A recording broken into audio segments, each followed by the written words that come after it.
여의도에서 신세계를 꿈꾼다. 외부자들의 두 분 소개해드립니다. 김근식 국민의힘 송파병 당협위원장, 박원석 전 정의당 의원입니다. 안녕하세요. 네, 안녕하십니까. 자, 노아님께서 노아님 커피 케이크 쿠폰 당첨. 외부자들 케미가 너무 좋아요. 내년에는 내부자들로 나오시길. 저도 바랍니다. 좀 있으면 해바뀌면 이런 얘기 못해요. 선거 가까워지니까. 네, 어제 마지막에 온 멘트. 네. 아니 저는 꼭 우리 김근식 교수님이 입성을 하셨으면 좋겠는데 요즘에 국민의힘 비대위의 분위기를 보니까 점점 더 흐릿해지는 것 같아서 안타깝습니다. 걱정해줘서 고마워요. 아, 자, 이제 우리 김근식 당협위원장. 예. 제가 최근에 김근식 당협위원장 나오면 항상 이거 물어봐요. 자, 내년 선거 치르면 합니까? 분위기 좋습니까? 요거 이번 주도 갑니다. 자, 비대위원장 취임했어요? 비대위원 선임됐어요? 분위기 좋습니까? 내년 선거 해볼 만해요? 해볼만 합니다. 근데 왜 한 3초 뜸들여다 얘기해요? 왜냐면 우리 송파병이 워낙 어렵고 박빙 지역이라 밑바닥의 정확한 민심을 다 캐치할 수는 없지만 돌아다녀 보고 만나 보고 또 들어보면 그 김장연대로 상징되는 영남 기득권 카르텔에 지배당했던 그리고 용산의 오다에 의해서 그냥 자판기 정당 역할만 했던 기존의 우리 국민의힘 분위기는 일신하는 방향을 잡았기 때문에 김장연대 몰락하고 영남 기득권 초선들 중진들 조용하잖아요. 납작 엎드렸죠. 핵관 앞에 줄 섰던 사람들. 그렇기 때문에 한동훈 비대위라고 하는 그 면모를 일신하는 분위기는 잡았다. 그렇기 때문에 일단 기대를 갖고 있습니다. 기대를 갖고 있다. 네. 알겠습니다. 하나씩 보죠. 제일 최근에 있었던 것부터 볼게요. 비대위 어제 인선 완료됐어요. 명단 보시고 드는 생각은 뭐였어요, 박원석 의원은? 저 비대위는 그 압축해서 얘기하면 반명특위 혹은 반민특위구나. 반명특위? 네. 그러니까 한동훈 그 비대위원장의 취임사에 그 기조는 그 취임사의 알맹이는 닭공입니다, 한마디로. 닥치고 공격. 뭐 그 이 수직적 당정 관계의 변화고 그 동안의 국민의힘의 그 여당으로서의 역할이나 혹은 국정운영 기조에 대한 성찰이나 이런 거 없고 일단 공격이다. 그래서 이재명 대표 586 그다음에 뭐 개딸 이렇게 딱 압축해서 민주당 공격을 한 게 한동훈 비대위원장의 취임사인데 비대위원 인선도 좀 비슷한 것 같아요. 거기 보면 뭐 새로운 얼굴도 있고 뭐 세대 교체의 의미가 있는 분들도 있는데 나이는 확실히 젊어졌죠. 사실은 뭐 민경우 씨나 또 김경률 씨나 또 누굽니까 박은식 씨나 이분들이 그동안에 조금 이제 정치권 안팎에서 메시지를 내던 분들이었는데 이분들의 기조를 보면 민경욱 씨는 반 586이고 그러니까 전향한 운동권으로서 그 특유의 과거에도 이런 분들이 꽤 있었잖아요. 김문수부터 시작해서 요 포지션에 딱 서 있는 분이고 김경률은 저도 잘 아는 친구입니다만 반조국이에요. 그리고 이분이 이제 저랑 같이 참여연대에서 일했었는데 그 조국 사태 때 참여연대 그만두고 나와가지고 그 뒤로 이제 뭐 윤석열 대통령 지지하고 일관된 포지션으로 왔습니다.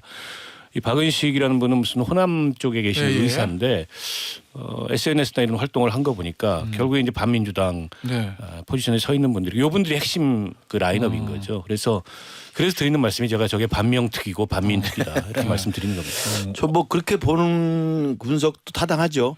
그러니까 그 한동훈 비대위원장 취임사가 저는 선거 총선의 프레임을 잡았다고 봐요. 그러니까 지금 민주당이 아주 태평하게 무사 안일하게 이길 수 있다는 낙관론에 빠져서 변화하지 않고 민주당이 혁신하지 않는 이유가 정권 심판론이 먹힌다는 거거든요. 윤석열 대통령 지지율이 낮으니까 무조건 윤석열 정권 욕하면 된다. 정권 심판론에 걔들은 이제 프레임을 짜고 있는데 거기에 대항하는 한동훈 비대위원장의 맞대응 프레임은 이재명의 민주당, 586의 민주당 심판하자는 거거든요. 그러니까 저쪽에서 정권 심판을 들고 나면 우리는 이재명의 민주당, 개딸 민주당, 586 특권 민주당을 심판하자. 이쪽이 야당 심판론이죠. 그것을 양쪽에 서로 맞는 그 프레임으로 짰기 때문에 그건 당연한 선거 전략이라고 생각하고 맞다고 봅니다. 그 이재명 586 특권 이 방어막 이 야당 심판론에 맞춰주기 위해서는 금방 말씀하신 그 3명을 비롯해서 강력한 화공 공격수가 필요하다는 말씀 드리고요. 전체적인 컨셉이 그렇다. 근데 그것만 보면 안 됩니다. 제가 그 숨겨진 의미를 제가 분명히 말씀드리는데 어제 비대위 인선 어제 비대위 인선은 한마디로 이야기하면 지난해 3월에 대통령 선거에서의 우리가 아슬아슬한 승리를 거뒀잖아요. 그 대선 승리 연합으로의 복귀입니다. 제가 항상 대선 승리 연합으로 돌아가야 된다고 그랬잖아요.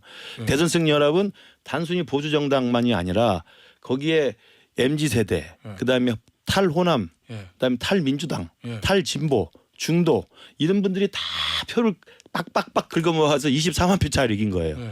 그런데 그 24만 표 차이로 이겼던 대선 승리연합을 내팽개친 게 이준석 징계파동부터 이 당이 그야말로 윤핵관에 둘러싸인 이 버튼 정당, 자판기 정당이 되면서 이탈층이 다 생긴 거거든요. 그게 강서구청장 선거 패배의 참패 원인입니다. 네.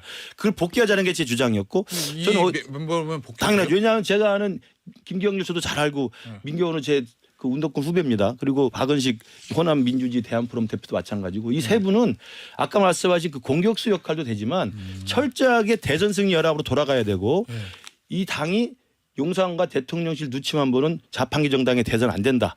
당은 제대로 목소리를 내야 되고 중도와 보수와 합리적인 방향으로 가야 된다는 데서 아주 확연한 의지를 갖고 있던 사람들이에요. 그거 두고 보시면 알 거예요. 근데요, 제가 궁금한 게 대선 뭐 이준석 전 대표가 대선에 기여한 표수가 얼마인지 뭐 수치적으로 나오는 건 아닌데 그 말씀하신 대선 승리 연합을 상징하는 사람 중에 하나가 이준석 전 대표잖아요. 그렇죠. 나가서 없어요. 지금 신당 창당했어요.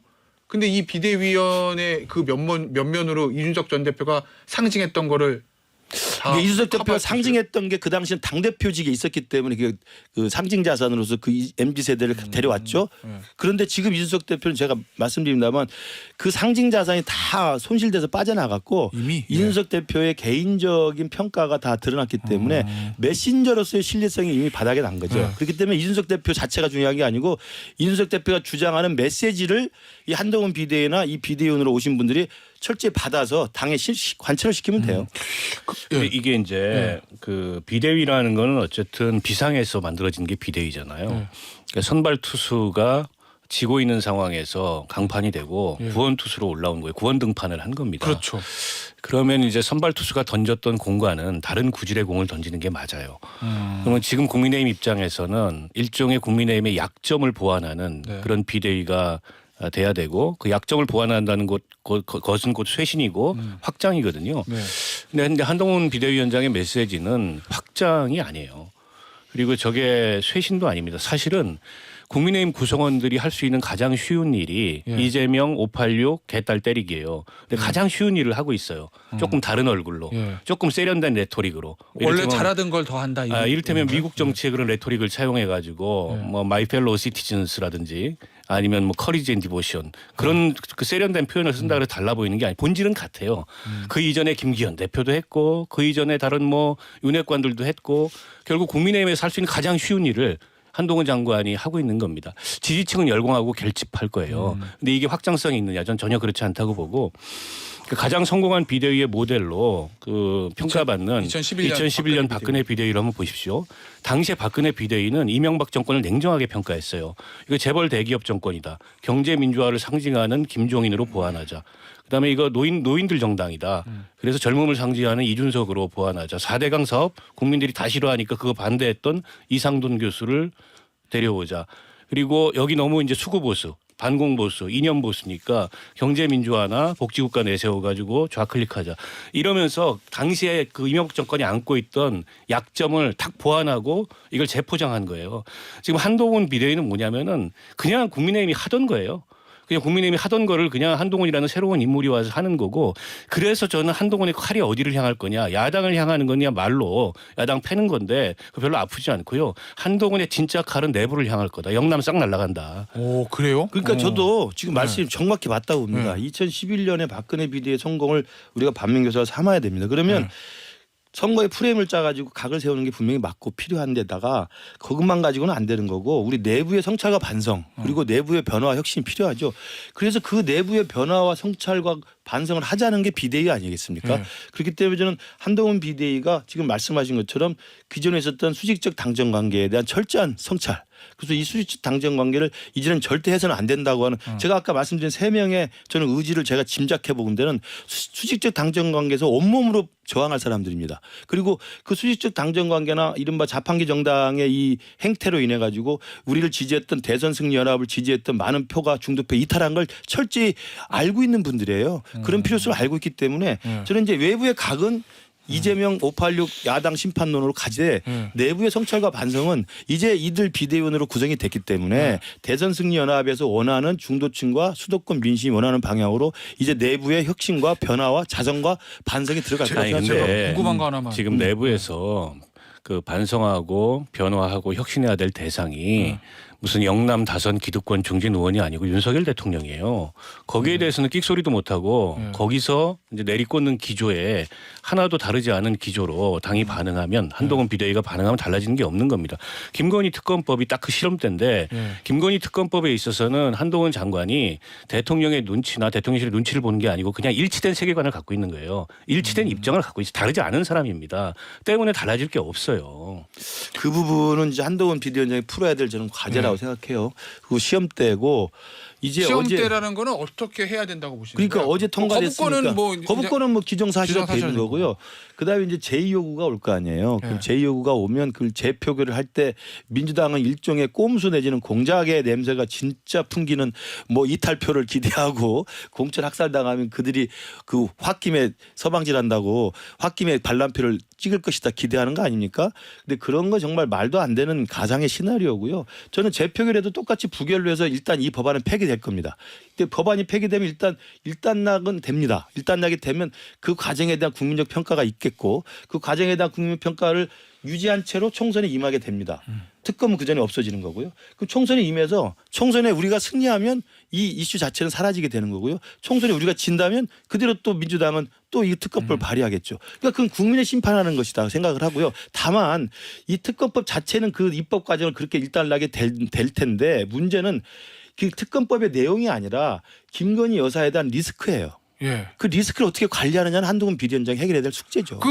그리고 잠시 전에 말씀하신 홧김에 무슨 질, 그거는 이제 좀 방송 부적절 용어니까 좀 이제 저희가 속담인 줄 알고 그냥 했습니다. 아니 어쨌든 그러면 그 최근 언론 보도 보니까 당에서는 특별감찰관이라든지 제2부속실 설치하는 거라 검토를 하고 있다라는 보도도 있던데 그건 어떻게 되는 건다고 보세요? 저도 앞서 조정원 의원은 그랬거든요. 네. 그게 필요는 한데 이 특검법에 대한 보완책으로서 가지고 나올 건 아니다. 뭐 이런 취지의 얘기를 저는 이제 그런 얘기가 여당에서 지금 이 특검 국면을 좀 보완하기 위해서 뭐라도 해야 되는 거 아니냐. 근데 이런 정무적인 고려 속에서 나오는 건데 저는 일체 여지가 없다고 봅니다. 윤 대통령 그래요? 입장에서는 전혀 검토 사항이 아니라고 보고요. 그러니까 이미 김건희 여사는 여권의 성역이 됐어요. 그래서 김건희 여사를 우리가 선출하지도 않았는데 헌법상의 불소추 특권을 누리고 계세요, 이분이. 아니 그렇잖아요. 특검도 안 된다. 지금 대한민국 검찰도 김건희 여사를 손을 못 대요. 그러니까 제가 이해가 안 되는 건 그겁니다. 문재인 정부에서 탈탈 털었다고 표현을 하시는데 저는 뭐 탈탈 턴 것도 없지만 뭐 그렇다 치고요. 그러면 이 정부 들어서서 1년 6개월이 됐는데 왜 사건을 종결 안 하냐. 왜 피고발인 김건희에 대한 처분 결과가 없냐. 이겁니다. 그렇게까지 아무 문제가 없고 그다음에 당시 이제 주가 조작에 가담했다고 의심받아서 기소됐던 쩐주들도 무죄를 받았다면 김건희 여사도 수사를 종결하면 될 거 아니냐. 근데 어떤 검사도 이 피고발인 김건희 처분 결과에 무혐의라고 쓰고 도장을 못 찍는 거예요, 지금. 왜 그럴까요? 왜요? 왜 그럴까요? 저는 훗날 이게 본인한테 혹은 검찰에 미칠 후과 때문에 두려워한다고 봅니다. 더군다나 그걸 너무 잘 알아요. 검찰이 그 생리를. 왜냐하면은 박근혜 국정농단 사건 때 다 직권남용으로 처벌하고 처벌받고 했지 않습니까? 근데 재판 과정에서 수사 과정에서 주가 조작 가담 정황들이 굉장히 많이 나왔어요. 그러니까 저는 윤석열 대통령이 수사검사이기 때문에 사건을 촉범한다고 봐요. 윤석열 대통령이 저렇게 이 문제에 대해서 철벽 방어를 치는 거는 수사검사로서의 판단이 있기 때문이에요. 이거 특검 가면 큰일 난다. 이 제 추정입니다. 때문에 저는 지금이라도 그러면은 그렇게 문제가 없다면 검찰이 도장 찍어라. 사건 종결하고 김건희 여사 수사 못할 테니까 그래요? 왜냐하면 서면 수사라도 해서 도장 찍어라. 왜 못 찍냐? 무혐의 도장을 못 찍은 이유는 다 아시잖아요. 당시 중앙지검장 이성윤이가 끝까지 결재를 미뤘어요. 그러니까 이미 담당 수사검사는 다 조사를 해서 혐의가 없는 걸로 결론을 내서 결재를 받으려고 했는데 당시 이성윤 검사장이 정치적 이유라고 저는 생각합니다. 결재를 미뤘던 건 다 보도가 나왔던 거고요. 그때 윤석열 당시 검찰총장은 추미애 법무장관과 싸우는 과정에서 자기 배우자에 관련된 사건이기 때문에 추미애 법무장관이 직권으로 검찰총장의 수사 지휘권을 배제한 상태입니다. 그러면 이성윤 검사장이 오롯이 자기 독재적인 결재권을 가지고 했던 거예요. 그런 상황에서 이성윤 검사장이 결재를 안 해서 지금까지 넘어온 거고 그리고 대통령 선거 이겨가지고 대통령이 된 거야. 그럼 대통령이 된 다음에 슬그머니 눈치 봐서 결재를 하겠습니까? 그런 상황인 거예요. 그러니까 우리 당이나 또 대통령실이나 우리 당을 지지하는 분들이 생각하는 건 이 법은 말이 안 된다는 법인 게 이미 다 해명이 됐고 설명이 됐고 끝난 건데 저들이 뭉개고 있던 것을 이제 와서 끄집어내서 특검을 하자고 하고 그것도 총선 직전에 하는 것이고 여야 합의가 아니고 야당만의 단독 강행을 하겠다는 것이니 이건 악법이라고 거부하는 그러니까 거예요. 이게 해명이 되고 예. 설명이 되고 그러니까 이 자체는 끝난 거라고 봅니다. 종결이 되지 않았습니다. 왜냐하면 그 주가 조작 그 주범들의 재판 과정에서 이 김건희 여사가 이른바 통정매매라고 하는 일종의 자전거래죠. 거기에 가담했다는 정황, 녹취록, 그다음에 이 범죄 일람표 이런 것들이 너무 많이 등장을 했어요.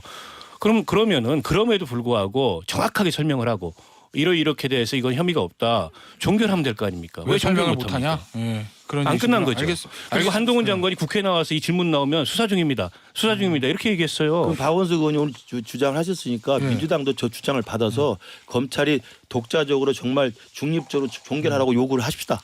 오케이. 알겠어요. 예, 자, 좋겠습니다. 그러면 앞서 말씀하셨던 그 부분은 어떻게 해야 돼요? 리스크 관리. 그러니까 그 부분은 결국 민심이거든요. 네. 그러니까 민심이라는 건 사실은 정확한 실체적인 어떤 의혹에 관련된 것도 있지만 네. 그렇지 않고 이미지로도 관련돼서 민심이라는 게 형성이 됩니다. 그러면 김건희 여사에 대한 리스크라고 제가 느끼는 건 뭐냐면 잘 아시잖아요. 후보 시절에 이러저러한 논란으로 공식 사과 기자회견을 했었고 그때 했던 게 국민 앞에 약속했던 게 뭡니까? 조용한 내조를 하겠다. 그래서 대통령도 선거 공약에 제2부속실 폐지한 겁니다. 배우자의 역할은 없기 때문에 제2부속실 폐지한 거였어요. 그런데 그 뒤에 대통령이 되신 다음에 우리 그 김건희 여사의 행보를 볼 때는 조용한 내조에 치중하겠다는 이야기와는 좀 동떨어진 모습이었고 관련해서 여러 가지 또 최근에는 그 이른바 명품백 논란까지 또 실제로 벌어졌지 않습니까? 이런 등등의 사건들이 생기기 때문에 국민들이 봤을 때는 특검법의 도입침부터 조작과는 상관없이 좀 우리 배우자께서 그때 약속했던 대로 조용한 내조에 좀 집중하시면 안 될까? 저는 이런 여론이 밑바닥에 광범위하게 있다고 봅니다. 그런 여론에 부응하는 대통령실과 우리 국민의힘의 일정한 해법 제시가 필요하다는 거죠. 필요하다. 알겠습니다. 그런 맥락에서 제2부속실 복구와 네. 특별감찰관 이야기가 나오는 겁니다. 될 것 같아요. 근데 그건 결국 그 우리 한동훈 비대위원장과 윤석열 대통령이 결정하실 문제죠. 알겠습니다. 자, 안 될 걸 아시면서 그지. 저는 할 말을 해야죠. 자, 이 얘기는 여기서 마무리하고 딱 궁금한 게 갑자기 제가 생겼어요. 위원장님한테 물어봐야 되겠다. 네. 여당이시니까. 어제 비서실장 교체됐잖아요. 네. 이관섭 정책실장이 비서실장 됐어요. 근데 정책실 신설해서 정책실장 간 게 지금 한 달도 안 됐거든요. 그럼 비서실장 갈 거면 그때 그냥 비서실장으로 발령을 내지 왜 정책실장 갔다가 20일 정도 지난 다음에 비서실장 갔을까? 이거 여기 어제 인사에 담긴 의미는 뭐라고 저도 보세요? 그 부분에 대해서 조금 이제 설명이 필요하다고 봅니다. 최근에 이제 그런 비슷한 게 장관도 박문규 장관 같은 경우는 취임한 지 4개월인가요? 안에 이제 사실은 총선 출마용으로 지금 사직을 했고 차관들도 뭐 몇 분들이 이제 총선용으로 또 한 7개월 만인가 이렇게 또 사표를 냈습니다. 거기에 지금 금방 말씀하신 정책실장으로 옮겨간 지 제가 볼 때 한 달 채 안 됐을 거예요. 그런데 다시 비서실장으로 수평 이동하면서 김대기 실장이 사임을 표명했기 때문에 인사라는 것은 특히 대통령이 하는 인사는 국민에게 주는 메시지입니다. 정치적 메시지를 담고 있는 거거든요. 그러면 그 인사를 통해서 정치적 메시지를 주려면 굉장히 준비를 철저히 하고 조율된 인사의 발표가 나와야 되는데 그렇지 않은 좀 주먹구구식의 이 인사가 아닌가라는 의혹을 제기할 수밖에 없죠. 그래서 저도 그 내각의 인사라든지 아니면 대통령실 인사가 대통령께서 결단하실 때 좀 큰 틀에서 국민들과 민심에 주는 어떤 메시지를 가지고 좀 잘 준비해서 했으면 좋겠다 이런 당부의 말씀을 드립니다. 그러니까 지금 말씀하셨던 것처럼 대통령의 가장 큰 권한이기도 하고 가장 큰 정치적 메시지가 인사인데 이 정부에서 제일 이해가 안 되는 게 인사인데요. 뭐 인사 검증이 부실한 것도 이해가 안 되지만 제가 이렇게 말씀드릴게요. 예를 들면 대통령의 빅3 인사. 국무총리, 비서실장, 국정원장입니다. 예. 그 중에 이제 총리는 위임 중이니까 예. 국정원장하고 비서실장이 최근에 이제 교체가 됐는데 그 교체 과정을 보세요. 국정원의 뭐 1급 이상 간부들 다 날리고 다 임명해 놓고 나중에 국정원장이 왔어요. 이런 인사가 있습니까? 그런데다가 원장이 먼저 와야 된다. 그렇죠. 이런 인사가 있습니다. 그런데다가 이 비서실장도 정책실장 된 지 한 달 된 사람을 갑자기 지난 수석들 다 나갈 때 비서실장 교체설이 있었는데 그때는 위임시켰다가 갑자기 이렇게 비서실장을 교체하니까 어떻게 보면 대통령으로서는 인사를 통해서 국정 쇄신이나 국정 방향 전환에 대한 어떤 메시지를 주고 여론을 환기할 수 있는 기회를 저런 식으로 날려버리는 거예요. 저 인사를 보고 있으면 아직도 대통령이 국정 운영의 감을 전혀 못 잡고 있구나.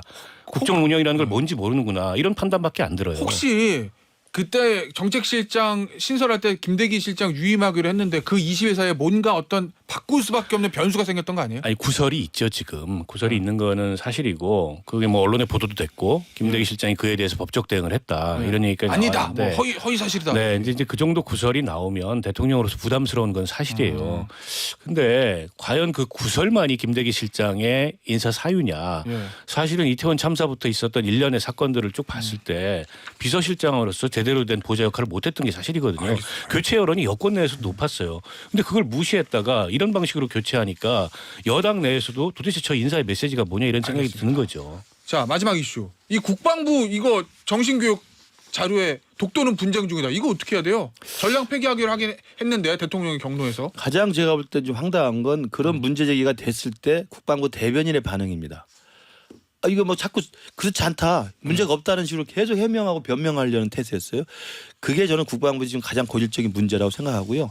아직도 국방부는 문제가 생기면 문제와 민심과 여론에 직접적으로 확실하게 잘 대응할 수 있는 능력을 못 가지고 있다는 생각이 들고 두 번째로는 저는 그렇게 생각합니다. 신원식 장관이 간 다음인데요. 신원식 장관이 간 다음에 우리의 주적관이라든지 안보태세를 확립하는 건 맞는데 신원식 장관이 국회의원 시절에 홍범도 장군 흉상 문제로 굉장히 앞장서서 말을 했던 분이잖아요. 혹시 그런 분위기에 군이 또 맞추려고 했던 과도한 과정에서 나온 게 아닌가. 저는 이런 생각도 들어요. 알겠습니다. 그래서 그 부분에 대해서는 국방부 전체가 스스로를 좀 점검하는 계기가 된다고 봅니다. 제가 한마디만 할게요. 저는 제일 황당했던 게 대통령의 경로입니다. 대통령 이건 국민들 앞에 사과하고 송구해야 될 일이지 뭐 이렇게 경로만 하세요. 맨날 무슨 일을. 남 일입니까 이게? 본인 정부에서 일어난 일이고 본인 정부의 군에서 일어난 일인데 그걸 가지고 왜 경로하고 뭐 엄중지시하고 유체이탈식으로 이렇게 대응하는지 모르겠고요. 엄중지시를 했다면 엄중하게 뭐 조치를 지시했다면 신원식 장관 교체해야죠. 그분의 잘못된 역사관이 사실은 이런 참담한 결과를 부른 겁니다. 아니 다른 집단도 아닌 대한민국의 군이 이 대한민국의 국가의 3요소 중에 하나인 영토와 주권을 포기하는 듯한 행위를 한 거예요. 알겠습니다. 내부자들 여기서 마무리하자. 박원석 정의당 전 의원, 국민의힘의 송파병 당협위원장인 김금식 위원장이었습니다. 감사합니다. 감사합니다.